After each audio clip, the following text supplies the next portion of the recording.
Welcome to the Exceptional Sales Leader Podcast with Darren Mitchell. If you're a sales leader looking to take your leadership to a whole new level, then this is the podcast for you. We'll be exploring tips, techniques, and strategies to help you take your leadership to the exceptional level and allow you to enjoy more money, more meaning, and better sales results.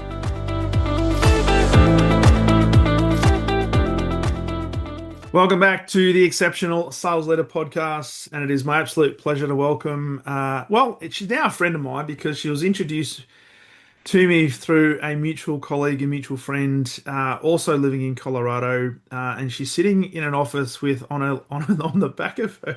You must be, Colin. You must be a believer of or a fan of Ted Lasso. Would that be true? We loved the show. We Yes, absolutely, I thought it was a great leadership show. it But no, is. we were big fans. I hope they come out with another season. I don't know. I've been hearing they're going to, but I'm not sure. Well, I'm hearing that the fourth season is actually launching 2026. So they have been making it. Really? Yep. And I've All heard that, right. That's good news. and I think Ted might be coming back and maybe coaching the AFC Richmond female team. I think. There I you haven't go. actually confirmed it, but I think it is. But you have a door, and on that door says "Believe" above the Ted Lasso star. Colleen Stanley, welcome to the podcast. Great to have you. Thank you for having me. Now, for the benefit of the listeners, I'm going to ask you just to go into a little bit of your background in terms of what you do and where you've come from. And you mentioned before, without letting people know how old we are and how long we've been in the industry, but started selling a few years ago now. But today you're the president and chief selling officer at Sales Leadership Inc., which I actually love. And you are the author of three books. The most recent one is all about mentorship, which we'll talk about. So be the mentor who mattered. Um, so I'd love to know just a little bit about your background and where it all started for you, and what was the catalyst or the impetus to lead you to end up doing what you're doing today. So I had the good fortune to start in sales with a small company, Varsity Brands, and we were actually the David and Goliath fight, right? So Okay. I was a member of their very first sales team. Now today they're a company that posts 3 billion in revenue, so they Right. are one of those nice American success stories. So I always say part of the good news is when you start with a small, fast growth company, they will give people like me an opportunity because I had no sales experience. I didn't have a lot of expertise in the business. And frankly, this is really a truly a startup. We're working straight commission, paying our own expenses. No leads are handed to you. You know, you got 1 day of training. I call it the go get 'em good luck training. And then you were out there in the field. So I'm going to give a lot of credit to being at the right place, right time, and mentorships, which we'll get into. So I became then a regional manager and then eventually vice president of sales and marketing, where I led a team of 130 salespeople. Love it, love it. And talk to me a little bit about that transition, because what I find, and we talked a little bit before we press record here, this podcast goes out to obviously sales leaders, but also the aspiring sales leaders who have a desire, or maybe within their career trajectory, sales leadership may become a possibility. Can you talk a little bit about that transition for you and how easy or not it was for you to make that transition from individual contributor to now a sales leader? Well, I'm going to say it was a yes and a no because I was a individual contributor for 4 years and then I raised my hand and asked for and received the promotion to regional manager. So actually, flew down to Memphis, Tennessee, moved there, and I was actually, sitting in my new office. I had a window, I had a nameplate outside my door, and I am terrified because all of a sudden I realized I have no clue as to what a regional sales manager does. And remember, this is a fast growth company. So, and this is before the internet and Mm. AI. And so part of me was literally terrified. And I was kind of making myself busy calling reps, scheduling ride-alongs, trying to plot numbers on maps and stuff. And what really changed for me was the day that my boss's boss came into my office and he sat down and I thought, oh, this is it. They found out I don't know what I'm doing. And to make it a very short story, he literally said, I've been observing you and I know you're struggling. And I just want to remind you, my office is right down the hall. So come and talk to me anytime you want. And then he said, you know what? You're going to be just fine. He Mm, said, just teach them what you did to build your territory. mm, And I think two things happened is if this really smart businessman thought I could make it, maybe I can. yeah. And then it occurred to me, well, I just have to sit here and think about what I did. And I do believe this is a challenge for people when they go into management. They don't know how to document the processes. They're not good at documentation. They sit there and go, how do I something that has become intuitive, how do I do it? And I'm sure Yeah. you face that, making the transitions you did as well. It's interesting you say that because it's often said that the people who are at the top of their game, they do things almost like on instinct, and it's just an Yes, yes. intuitive process they go through. And when somebody sits down and asks the question, so Colleen, how do you do X, Y, Z? Often you might turn around and say, well, I actually don't know because I just do it. So it's very hard often for people at the top of their game to try to unpack, well, what is the strategy and the thinking process that I go through in order to go from here to here? Yes. And but it's the ones that can document that, that can articulate that, that I find have the best opportunity of then being able to leverage themselves and maybe duplicate themselves. For others, though, Yes. it's like, well, how do you do it? And the thing is, a lot of people make the mistake, and I love your thoughts on this. A lot of people make the mistake of trying to duplicate what a person does. What I try to instill in sales leaders and certainly people who have aspirations is, okay, that's one part of it, but how do you understand how a person thinks in order to Hmm. enable that person to do what they do? Exactly. And there's, it's interesting. I do think you have to have a somewhat, of a sales methodology, a sales Mm, process. However, what I've seen is let's just even take prospecting. I find there's some reps that they just have figured out the LinkedIn, etc. I have other reps, they have got such a big network out there.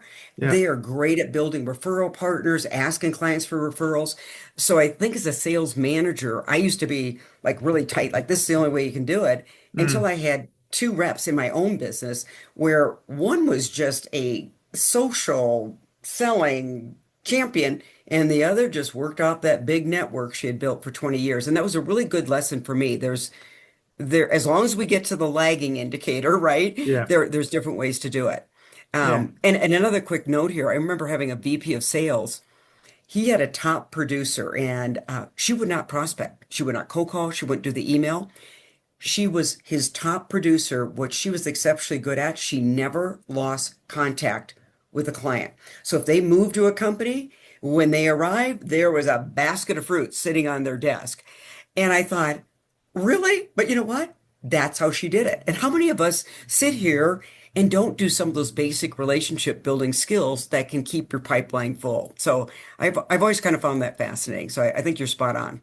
It's a really interesting point, and I often say to sales teams that the sale really begins after the sale is made, and Yes. often sales people are under so much pressure to get the next logo, the next piece of business that they maybe not intentionally, but they neglect some of the relationships they had built up in order to arrive at a certain outcome because they're then focused, and maybe it's the company that says new business, new business, new business.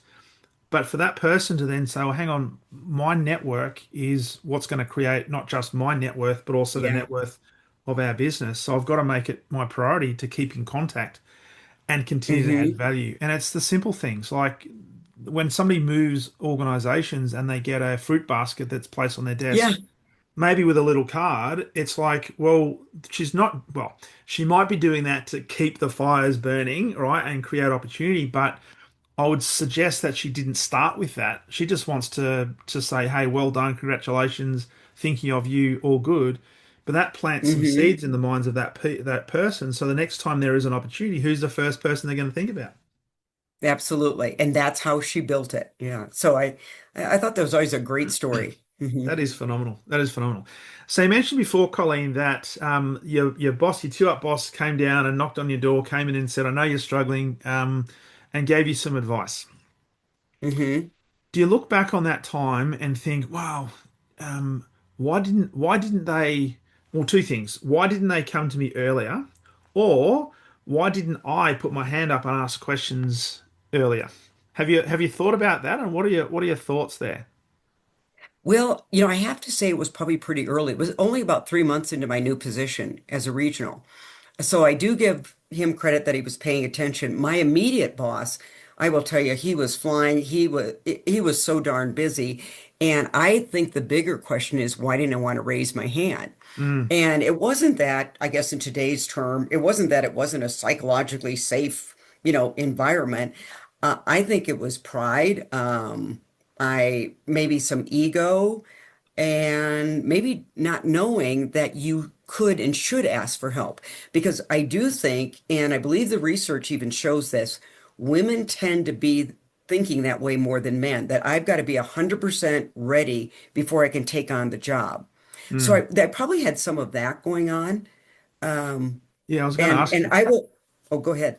No, no, sorry. I was going to ask you about that because my own experience is that there's a lot of organizations, and probably less so today, that have a quota that they've placed upon the senior leaders to have a certain gender percentage in senior leadership ranks, which personally I don't necessarily agree with because it should be a meritocracy. But it's Hmm. interesting you say that as a female, you felt as if you had to have all of the strengths and all of the qualities ready to go. But from a male point of view, it's like, well, no, I'll work it out as I go. She'll be right. We'll get through it. And it's just a Yeah. different psychology. It is, and this isn't new research, Mm, and I found that fascinating. In fact, then how I got into the VP of sales was very similar. And so my boss then resigned, and they'd had a 6 month search going on. So I mean, I was loaded down. I had 16 to 18 direct reports. I'm handling some of his job, and so at Varsity I worked on the apparel side of the company. So. It was one evening at our yearly catalog shoot, and I'm down there. It's about 9 p.m. And the president of the company sits down beside me and, starts making small talk, and then it turns to big talk. okay. And he's like, "What? Why aren't you applying for this national sales manager's job?" And I gave a bunch of excuses, one of which, well, I'm going to move out into the field like the other managers. I was the Yeah. only one in corporate, or this and this. And he just gently kept pressing. And I finally blurted out, "I'm not ready." To which he replied, yeah, I mean, he wasn't accepting, obviously the man built a $3 billion company with, a lot of help, obviously. And he looked at me and he said, "We know, we'll help get you ready." And I went, "Oh, oh." And here's where I want to give a lot of credit to this company. So that shifted a belief. Again, oh, I don't have to be completely ready. And then when he said, "We'll help get you ready," he meant it because our CFO at the time, I have a bigger budget to manage than that of a regional, and you got more Yeah. of the profit loss margins, all that. And we were all so crazy busy on more than one occasion. We were at that office till 10 o'clock at night, and he's explaining, "Okay, here's your gross margin, here's your gross profit. Here's the CFO, who I do not report to, did not promote me, and yet was taking the time to make sure I was successful." And that's where I really felt like they had a mentorship culture, even though it was very informal, Mm. people helping people. So, two things there. Hey, we'll help get you ready. And they actually did. Hmm. I love that. And I do want to talk about mentorship because it's a thing that unfortunately in a lot of organizations it's an afterthought. They don't have a process around it's a nice to have. Other organizations though that have a process in place, almost it can be a superpower to not only build loyalty and retention, but give people the opportunity to flourish and get into particularly different positions and more senior positions. Just before we, Hmm. we talk about that, I'd love it'd be remiss of me when I'm speaking with you not to talk a little bit about emotional intelligence, given that you've written two books on it, and just reflecting on your career, because emotional intelligence has been around for a while, and Daniel Goleman's written books, and there's lots of Sure. research around it. Hmm. How much of your success and your growth, and maybe there's a blend here with when the mentorship comes into it. How much do you put your success down to your ability to build some strong emotional intelligence muscles that has Hmm. enabled you to go through maybe the obvious peaks and troughs, but have sustainability in your career where you've now come out the other end and you're helping Yeah. now organizations and sales leaders maybe create a new path, and particularly for women as well. It's interesting. I would say I started studying this and got intrigued by it, maybe because there were some areas when I was in corporate, I wasn't that emotionally intelligent. Right. So, so it's Dr. Heal Thyself. So, for example, I am a former bull in a china shop. And luckily, the people I worked with knew I wasn't political. I wasn't doing anything to get promoted. And I didn't even know those terms back in my 30s. And I was always very passionate. However, when I look back at when I'm in a meeting and I'm speaking very passionately, well, that passionate got interpreted as like she's a loose cannon. So I could have been 100% right on things. Now, I generally got a lot done, obviously. But when I look back, wouldn't it have been better to be able to regulate those emotions, demonstrate empathy? I was always pretty assertive. I have never Mm. had problem leaning in on the table. So when they talk about that, I was not that person who had problem. I'm going across the table choking people, right? The lean in thing, no, don't have a problem. But it was how I was leaning in. And so that's where I'd say back in corporate, if I'd had more of that. But I will tell you, like one of the EQ skills is self-regard, the Mm. ability to admit your strengths and weaknesses. So I was never a blame excuse person. Because of my background, I have a high degree of resiliency. So I can bounce back. And resiliency is how quickly you bounce back. Yeah. So I would say, that ability to admit your mistakes, own it, don't do the blame game. Uh, Probably an optimist as far as I just always believed, okay, I could make it happen. Because think Mm. about it, when I started with varsity, I was given this. Do you remember those big green printout sheets you'd get from an AS400? Do you remember those Yeah. printouts? We've just lost half of your audience here, okay? And so anyway, I get my 600 accounts. We are only doing business with four. Now, if you look at that, I'm glad I didn't have maybe a veteran rep in my ear saying, you know what? It's going to take you a long time to build this territory. The competitor has all the business. You're not very well branded. I literally looked at that report and I saw four and I went, oh, well, I should be able to at least open up 40 accounts this year. Now, you can call it optimism, ignorance, and guess what I went out and sold? Opened up 40. 40 brand new accounts that year. Yeah. Hmm. There you go. There you go. But it's also the power of optimism and what is Yeah. possible, and having nobody tell you what the limits were, right? Because if you had have had Yes. that rep in your head saying, "Oh, you'll never do this because this is what I've learned," that's coming from their perspective, their experience, and the danger there is they can project that onto you. And if you respect them as a veteran salesperson, you think, "Oh, Yes. that might be how it is," versus, "No, no, I don't have that. I'm going to create my own version of reality, and let's go." Exactly. And so it was really kind of a blessing that we were all running these big, big territories. And then you kind of taught yourself territory and account management. Yeah. But yeah, and when you take a look at optimism, the research shows, and not surprising, optimistic salespeople outperform pessimistic salespeople. And that Mm. is when you study optimism, it is the belief. Um, Part of it is the belief that you can control your own destiny too. Yeah. So I would say I had a high locus of control that if it is to be, it's up to me. So when Mm. I hear salespeople complaining that they don't have enough leads, they have a bad territory, I'm sitting there going, you mean somebody's giving you a lead? Come on. Really? So, Well, it's a really important point because I've seen this in a lot of corporates I've been working in as well, where you'll have internal competition within a sales team. They'll have a certain territory that they're responsible for, and they're bickering between each other in terms of how come you got the good leads? You must be the favorite. How come I can't go and talk to that person? And it's more of an external locus of control where they think, well, everything that I yeah. am responding to or reacting to is external, therefore I don't have the opportunity to do things myself. Versus what you're Hmm. saying is, no, no, no matter what the situation, I have the opportunity to make a decision as to what I do next because I have that choice. And Absolutely. and optimism, I love the way you frame that because optimism is not some positive psychology woo-woo that everything's going to be fantastic because stuff is going to happen. Challenges will be presented, Hmm. obstacles will have to be faced. but it's the way you actually go through them, work through that to say, despite those obstacles, I will find a way. It may take me longer, but I will get there. Yes.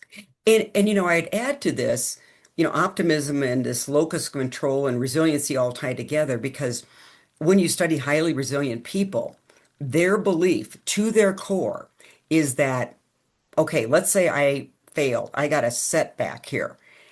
To their core, they believe there's going to be a lesson learned here. And they may say, I may not even get that lesson in a year. It may take 3 years. Mm, But because you have that belief, it just reframes the adversity or the failure.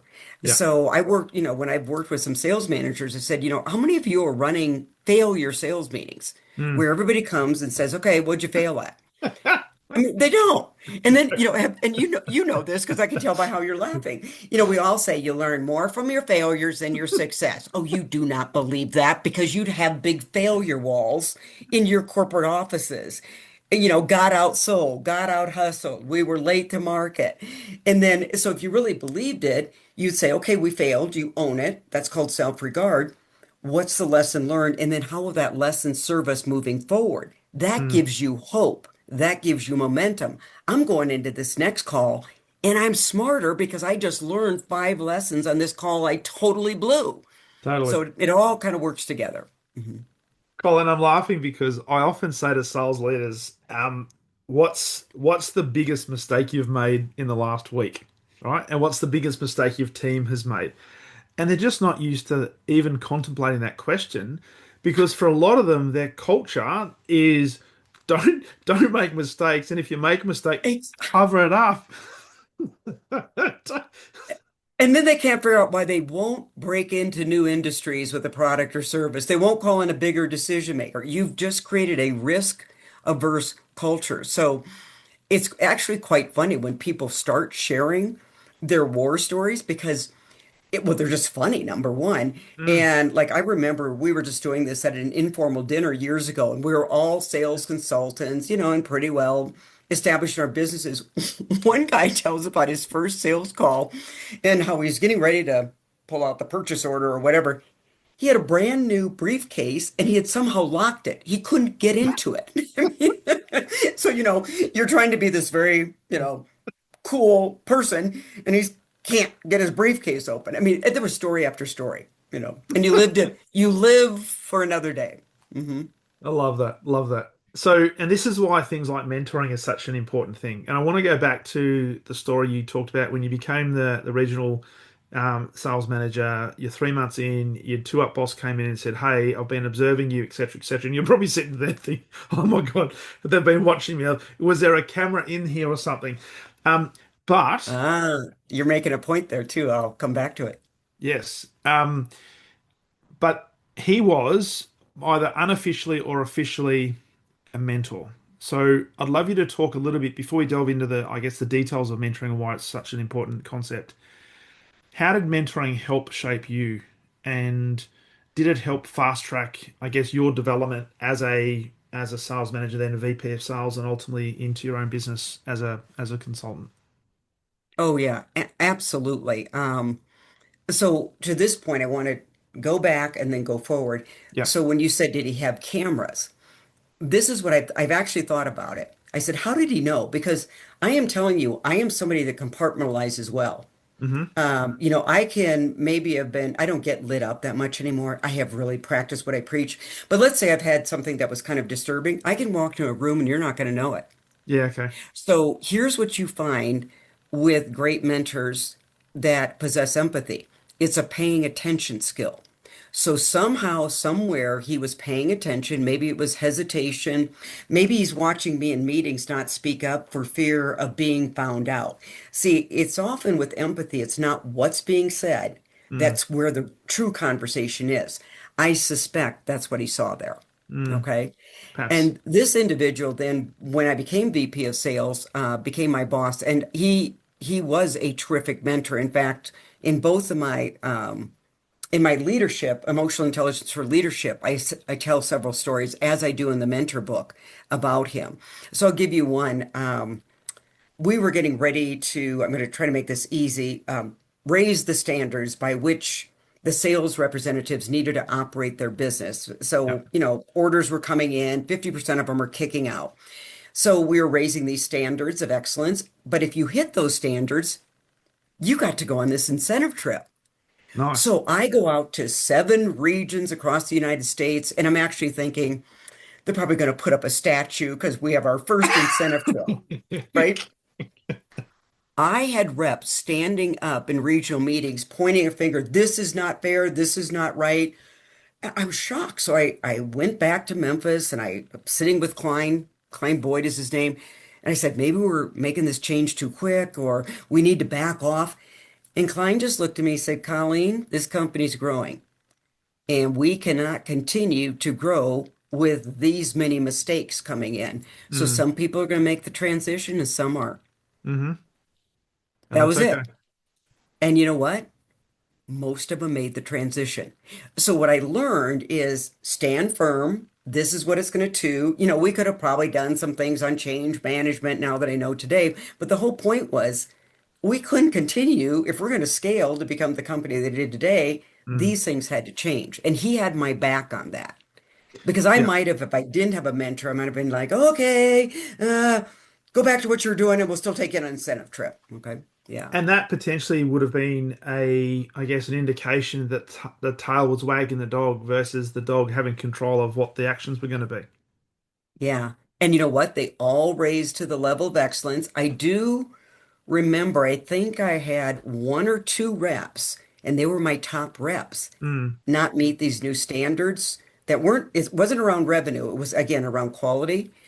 And I was like, oh boy, this is a test. But you know what? To their credit, they figured it out. And the next year they were on that trip.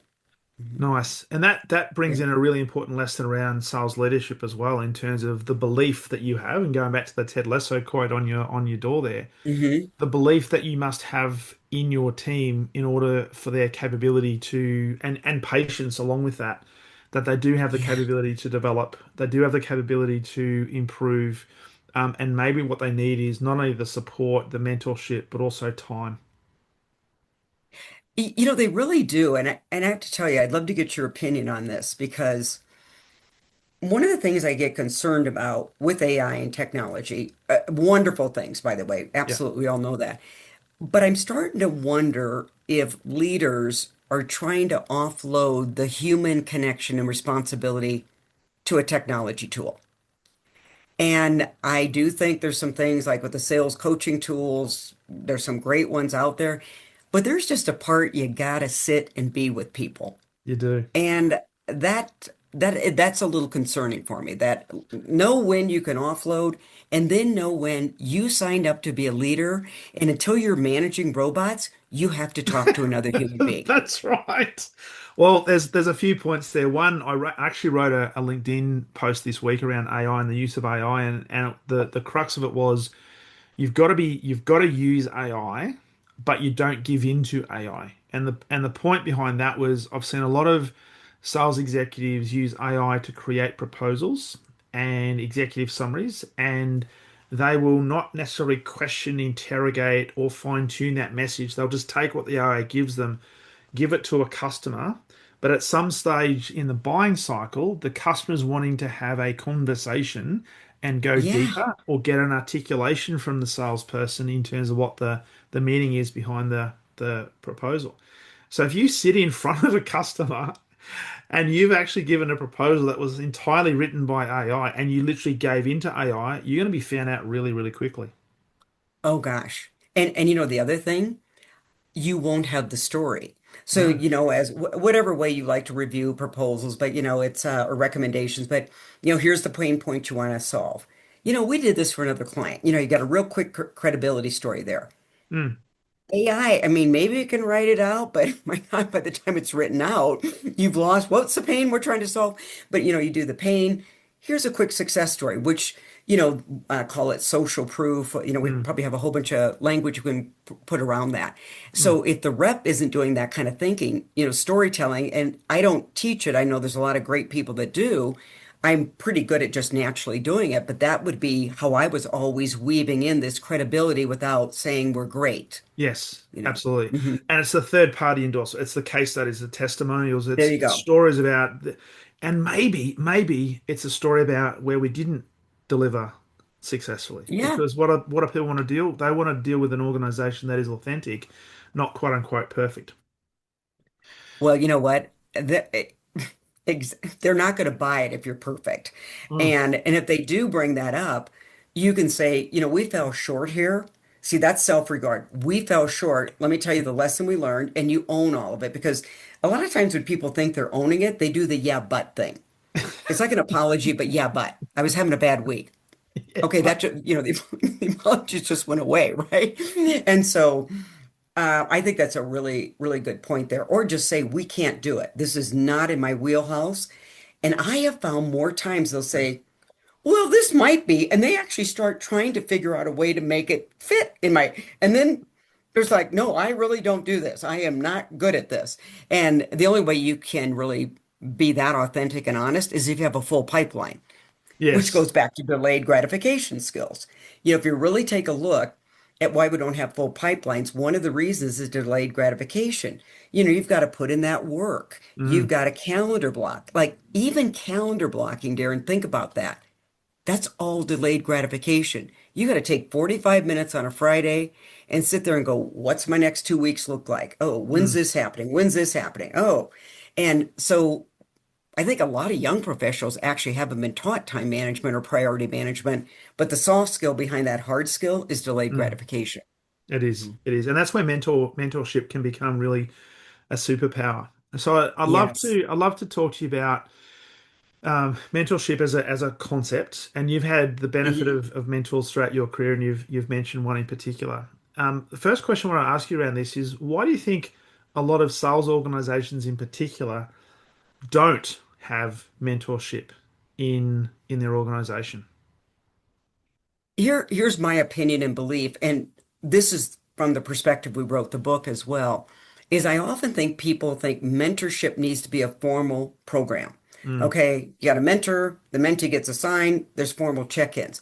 Now, if you take a look at a small, mid-sized company, you're running really fast, they almost look at it as like another to-do list. yeah. My belief is instead of worrying about having a program, create a mentorship culture. And this means you're going to even have to hire different people. With the pace of change today, I don't know if you can hire lone rangers anymore in sales. That now I am a lone ranger. Hired a lot of lone rangers, but think about the information that's coming in. And so Mm. if you have people that aren't willing to share, they're hoarding information, or you've seen this where they show up to the group sales meeting, it's one of these like, well, this meeting is for you people. I'm hitting quota, you know. Well, so that, and so that leads me into the second area. As a sales leader, I believe you've got to set the expectation on this team, nobody goes it alone. Yeah. And so a mentor story I love to tell is again, when I was a field rep, my, I don't know how many states I had, and I'm realizing I don't really know how to sell. I don't know how to sell this product or service or deal with customers. So I found these two women in Georgia, Betty and Lynette. Now they were veterans of the industry. They had recruited them over from a competitor. And so I'd call them up. Yeah. And and I usually would get Betty and well, hello, darling, what's going on?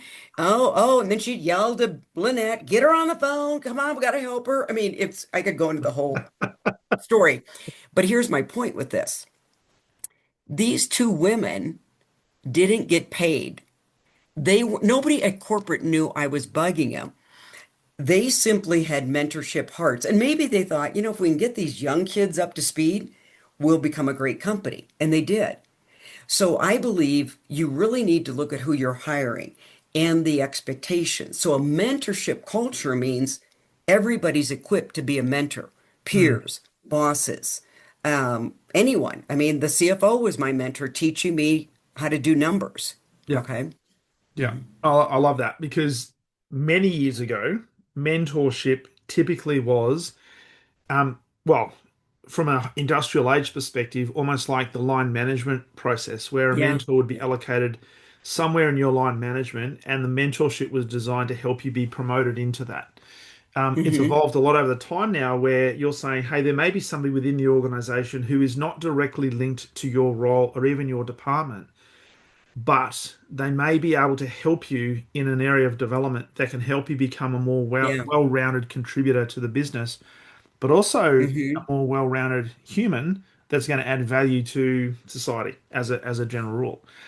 Absolutely. And, one of the things we stress to people, because again, I think it's that we've got to have this program, and you can look, Fortune 500 companies have it. There's lots of great books written about formal mentorship. Mm, I want people to know it can happen in a moment.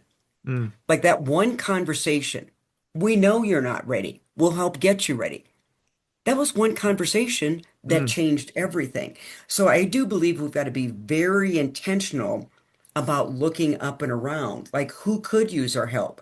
So, if you see a person in a meeting and let's say they got shut down because there's always somebody that's dominant. That's usually me. Okay. Could be interrupting. Well, you might want to pull that person aside and say, hey, the next time, and it could be one conversation. Here's how you handle that. Mm, Joe, Juanita, they don't know they interrupt people. They're auditory processors. They yeah. don't let people finish their sentences. And so you could even teach them that, sometimes what I've seen people go, oh, that person's a jerk. I said, well, are they a jerk or are they clueless? Two different things. Yeah. And then if you can reframe that, you don't get so emotionally triggered to where you can't say anything in the meeting. So a Yeah. lot of it's just looking up and around, and you practice it all day long. You can do it in the grocery store. I do it at restaurants. What do you do when you're not working here? You'd be amazed at the stories I've heard. Oh yeah, absolutely. But that's curiosity, and that's a Hmm. genuine desire to learn about another human being. And I'm the same. I'll at the airport, I'll ask, I'll just see, I'll be happy to be talking or sitting next to somebody, and it's one question, one conversation, or one thing I notice about them. They might be on a laptop or doing something, Hmm. and it's amazing where that conversation can go. Right. So you're so right. Hmm. Mentors are everywhere. The other thing I wanted to ask you is there's a lot of organizations that will have a formalized mentoring program, and they try to have a mentorship culture that they create. But a lot of people think, well, a mentor is typically going to be somebody who is really senior and they have so Hmm. much experience, so much of a really strong track record. I'm almost not worthy. I can't approach them to ask to be a mentor because I keep telling people, and I've done a lot of, I guess, conversations with potential mentors and mentees and help them through that sort of process. Mentors are not out there advertising, "Hey, I'm a mentor. I'm looking for a mentee." They're Yeah. waiting to be asked. So, can you talk a little bit Hmm. about, from a cultural point of view, if you're working with an organization to try to create a mentoring culture? How do Hmm. we help people get over maybe the mental block that I can't, as an individual contributor that might be 3 months into my role, I can't approach directly the VP of sales who has a huge amount of responsibility and ask them to be my mentor? How do you change that? Well, I think I'm hearing two things. So the first one is, let's talk about the first one. I'm not worthy. Mm, Okay. So, what I'll talk to people about, there's all sorts of ways to be a mentor. You can be a resiliency mentor. And literally, you are that person that people may just watch you. So, they're seeing you go through a hardship or an adversity. And because of how you handled yourself through that, they go, I want to be that person. mm, You come out, as they call it, better, not bitter. You can be that person that's an encouragement mentor. You just have this gift that you welcome people as they are. So, like if you have a garage sale, as is, right? You're really good at saying, no, no, just come as is. You don't have to do the whole, fake it till you make it thing. And yeah. it's actually something called the Pygmalion effect. So these type of people naturally see potential in other people and they communicate it well. And just because of that expectation, the other person rises to that Mm, expectation. You can be a tough love mentor. So you've really mastered, carefrontation. And you're good about, yeah, you can do it with empathy, but you're assertive. And mm, you're comfortable stating a blind spot. Because the idea, and I tell a lot of mentees this, I said, when people care, they share. mm, When people quit sharing because you do the yeah, but, yeah, but, yeah, but thing, they've gone into apathy. yeah. So this is when you, so there's different ways that you can be a spiritual mentor. I mean, for heaven's Mm, sakes, how many people are walking around like a major tenet of spirituality is forgiveness? And how many people have we met? They're still mad at mom and dad because they were, weren't good parents. Well, good grief, they probably didn't have good parents or a sibling or a past boss. And so they're just carrying luggage around. And maybe mm, just you can be the person that goes, is it time to let that go? yeah. So that's how you create better human beings out there. Now, the other way for the mentee is how do I approach a mentor? Mm, And we've got a great story in the book. It's Don Yeager, and he's a very famous speaker, sports writer, and he had learned of the story of John Wooden, and I should know the story better, but anyway, now they'll have to buy the book. But he was mentoring an athlete, so he asked John Wooden. He said, "Well, how do people get time with you?" And John Wooden said, "You just ask." that And is amazing. he, for a number of years, flew out to California every other month, spent a full day with John Wooden. Now, John Wooden set the expectation.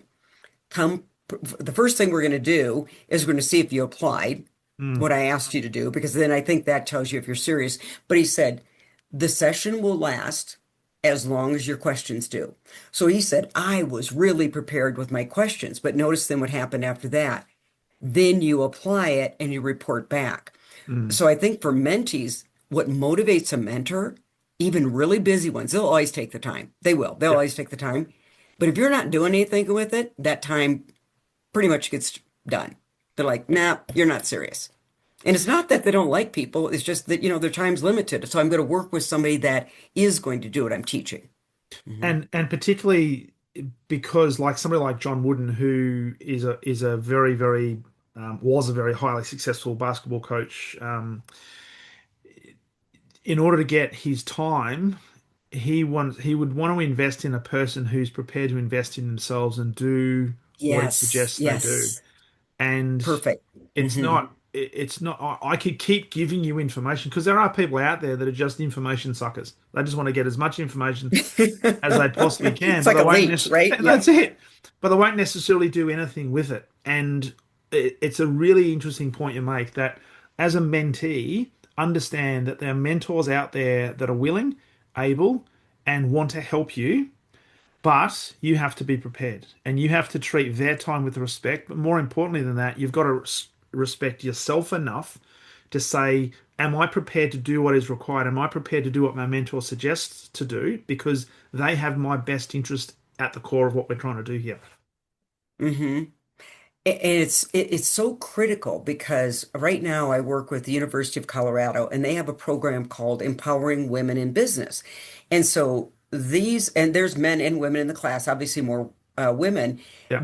everybody in the class gets assigned a mentor. So I also I teach one a day there on emotional intelligence, and then I mentor a student. I will tell you, they get those kids prepared. I'm going to call them kids because at Yep. this age, everybody's a kid. Okay, okay. And but they get those students ready. I mean, they come to those sessions, they're on time, they've got questions, and then as the mentor, I do start watching. Are you applying? And there is a difference. So they are well prepared when they come. There is an application gap sometimes that I see, Yeah. and And and and that's as always intriguing to me. and as a mentor, how does that affect your ability to continue to give? Um, is there a temptation when you see that there's the application gap to not so much withhold information, but not be as forthcoming and as generous, if you like, in terms of that? And is that something that mentors need to be conscious of? And if so, how do we incentivize, challenge, maybe go across the table and slap them across the head a little bit to say, Yeah. wake up. Abuse, yes. Um, well, one thing I think you have to pause because I'm a pretty results oriented person, so I can go right to what you're talking about. Okay, done. You're not applying, and then I have to remember. Okay, wait a minute. What was I like in my 20s and 30s? Now, I was always pretty fearless. Okay, and think that just comes from growing up in a small town where you didn't have to be good to try out for anything because Yeah. they just needed body count. You could be on the track team, you could be in the school musical. So I never grew up with this perception you had to be good before you showed up. Okay. So I have to pause on that one, and then think, okay, it's usually a belief system. Because if you look at anything, after you've been taught something and you know it's proven to work, the reason we don't do it is we actually don't believe it or we don't believe we're capable. Mm, So I believe as a mentor, so look at that belief working again. As mentors, we have to go back and examine, okay, what's sitting on these shoulders? What story are they telling themselves? What story has been told to them? And often I've seen even where a one-time event in a person's life becomes their truth. mm. Well, I tried public speaking and somebody fell asleep. Therefore, I'm not good at public speaking. Well, you do a ton of public speaking. You're very good.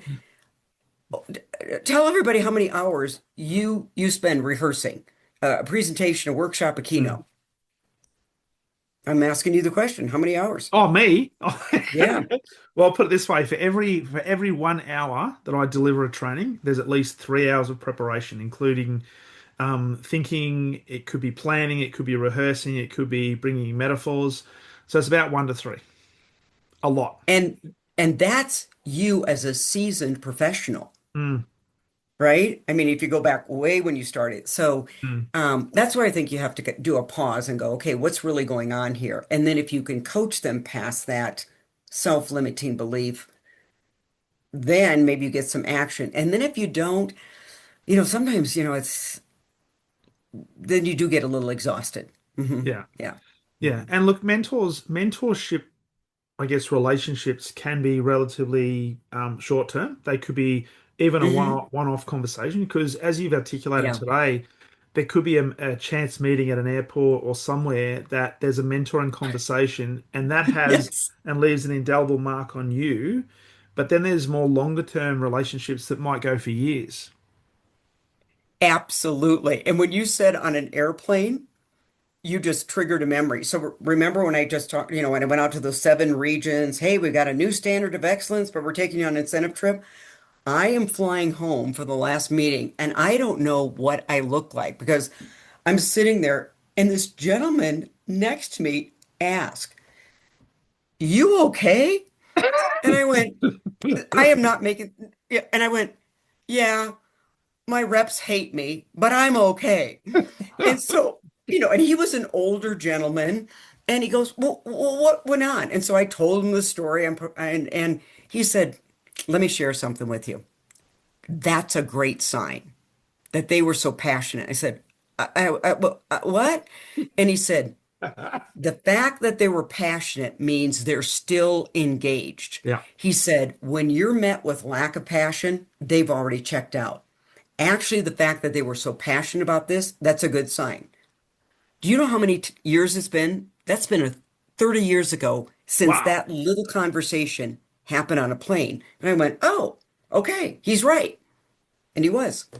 What an awesome reframe. And probably in an environment and at a time when you least expected it. But isn't it Yes. fascinating that I don't know whether you believe in the universe or whatever, but people are placed in your path at just the right moment to deliver Yes. the perfect message.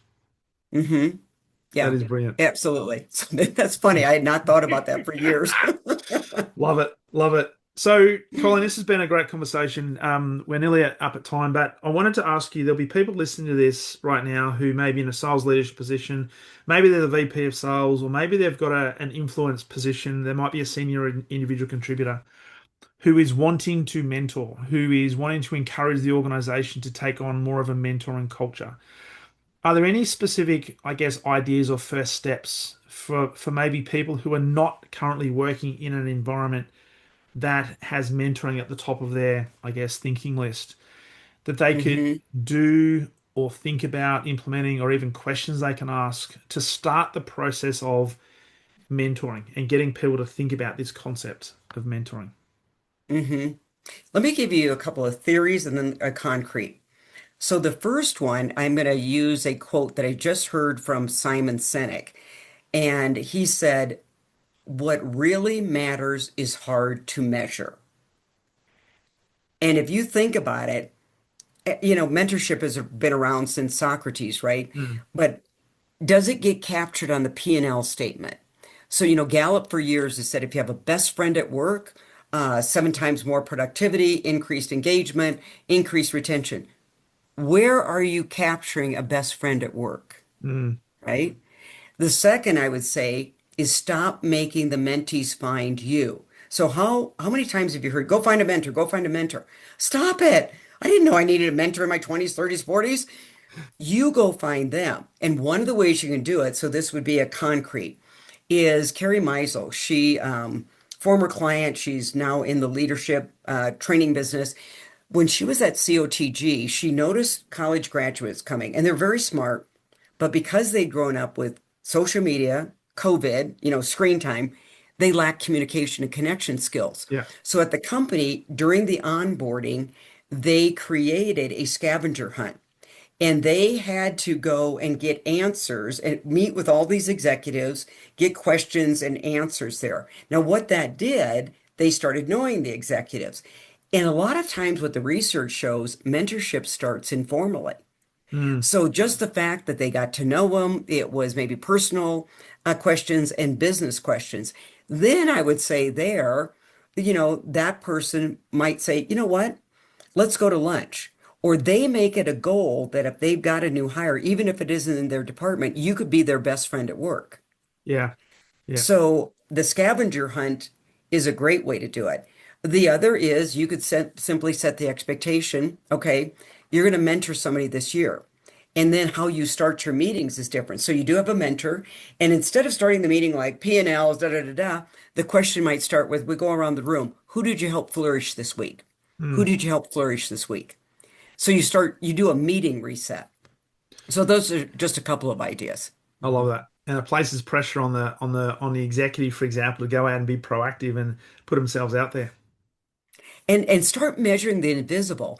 Like Yeah. I was really as even as a regional and a VP, I was really dead set on having meetings. So we always had a national sales meeting, but I always had regional sales meetings too. Now, the visible costs are meeting, space, hotel, food, drink, and that. The invisible. Hey, I just met this veteran rep that gave me a great selling tip. Where does that end up in the profit and loss statement? Yeah. It doesn't. Yeah. So you got to believe that there's an invisible return that you're not capturing.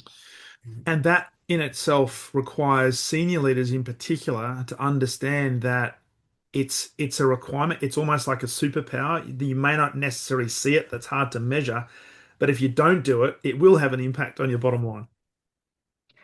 Yeah, what really matters is hard to measure. That's Yeah. why I wrote it down when I heard Simon Sinek say it. I thought that is mentorship, among Yeah. other things, but that Love that that. that's mentorship. Love that. Love Yeah. that.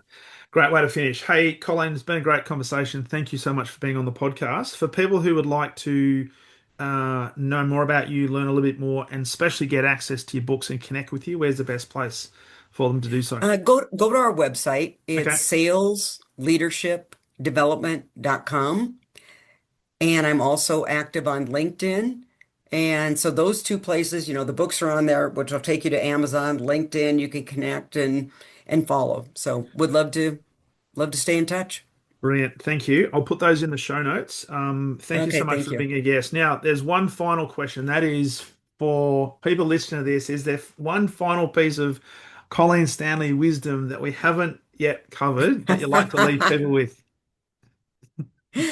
Let's see. Final wisdom. I would say do not confuse emotional self-awareness with self-absorption.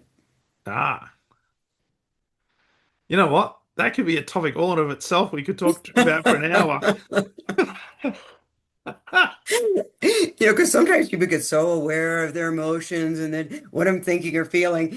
That's not really the idea of emotional self-awareness, okay? It's because if you can get more tuned into your own emotions, then you can tune into other people's emotion. But if you start spiraling, it's called self-absorption. Hmm. I love that. I love that. So build your self-awareness, understand your self-awareness and all the things, but also understand how that plays out in the external environment. So your social awareness, your external awareness, and don't make it Yes. self-absorption. Brilliant. Absolutely love it.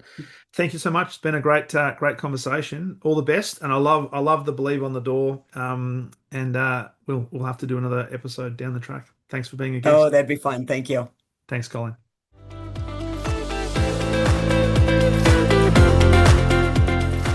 Thank you for listening to the Exceptional Sales Leader podcast. I trust the information in this episode has been helpful in your journey towards becoming exceptional.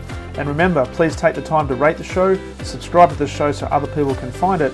But also, if I can help you, jump on my calendar, go to leadwithdarren.com, and let's have a conversation about how I can help you along your journey to being exceptional.